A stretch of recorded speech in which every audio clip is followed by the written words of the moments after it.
So, this is a true story, and it actually happened to my mom. Now, it may seem unbelievable, but it really did happen.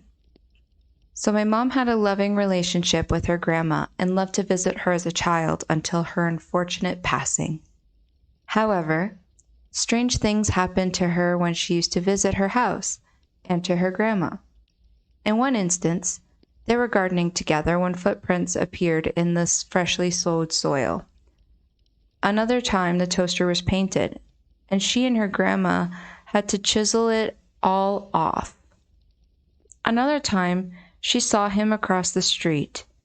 Other times, the cat would stare off into seemingly nowhere and follow something and then suddenly leave. Another time, there was vacuuming in the neighbor's house while the neighbors were gone, and when they went to investigate, nothing was there.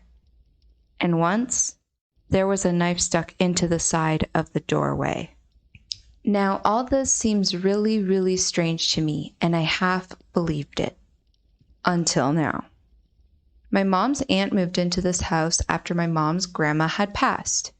Then my aunt passed away recently, unfortunately. So my mom was there helping her uncle with selling the stuff and having a garage sale. She just called while on her way home and told me this.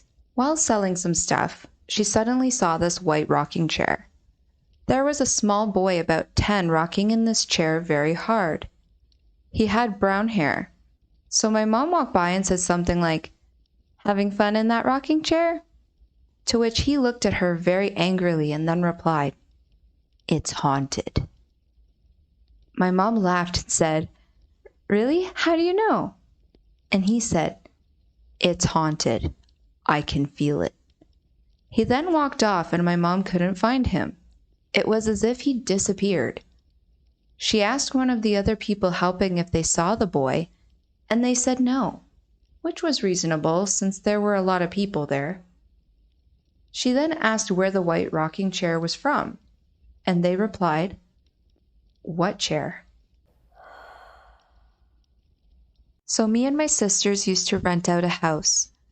I lived there with my fiancé and dog. Strange things would happen at night. I once saw a 7-foot shadow stroll past the side of my porch. I was smoking at the time, and it was late at night, so I figured I was just tripping. My cousin had stayed with us for a week a few months after. She rushed inside one night while smoking a cigarette. She told me that she had seen a 7-foot shadow walk along the side of the house. I wish I could say it had been reassuring, but part of me wanted to believe it had just been a hallucination. We had a sliding glass door that led out to the porch. We didn't have blinds for it, so at night it gave you a clear shot to the porch from the kitchen. I would avoid that area at night. I always felt like something was watching me from the darkness. We moved out of that house for a few months, but my sister stayed behind with her roommate. When I had moved, we threw away our dog cage. A few weeks after my sister and her roommate heard the familiar rattling sound of the bars, it had come from one of the empty rooms in the back. I kind of laughed this off and jokingly referred to it as a ghost dog. We moved back in with them a few months afterwards. It had been around 4 a.m. in the morning. I awoke suddenly to the sound of a dog's whimper. It had been coming from underneath my bed. My dog liked to sleep there, so I thought my dog had either been hurt or having a bad dream. Whenever my dog had been whimpering, I would always rush to his side to check in on him, but something had caused me to hesitate. There had been a deep, ominous chill to the air. That feeling, the spine-chilling feeling I had felt from the porch. The feeling of being watched. The whimpering continued, and I called out quietly to my dog in the darkness. I gathered what little courage I had and switched on my phone's flashlight. I quickly slid off my bed and leaned down to peek underneath. The whimpering stopped as my flashlight lit up the darkness. I looked around in confusion when I found nothing but stray clothing that had been sucked up by the abyss of my bed. My dog hadn't been there. My eyes lit up with horror as the whimpering sound resumed directly behind me. That's when I noticed.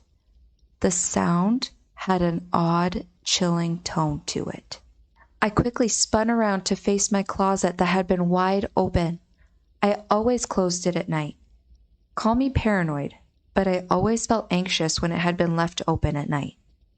I had practically been crouched on the ground directly next to it. I quickly got up from the ground and scanned the darkness for my dog.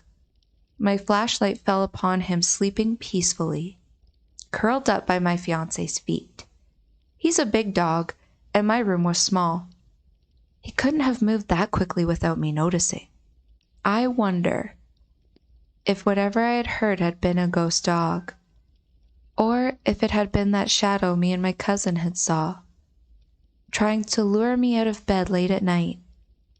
We moved out of that house. I now keep drapes on our sliding glass door and all of the windows. I still occasionally get that feeling when someone leaves the drapes slightly ajar at night. The intense, spine-chilling sensation of being watched. Yesterday, at around 1:40 a.m., I got into bed after getting home from work. My mom was asleep upstairs, and siblings both asleep too.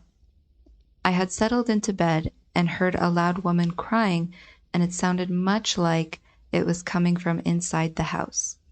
I then texted my mom to ask if she was okay, as I initially assumed it was her.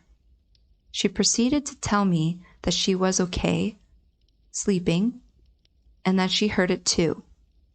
After discussing this with her today, she told me how she felt something touch her leg outside of her duvet just before she went to sleep, hours before I got home.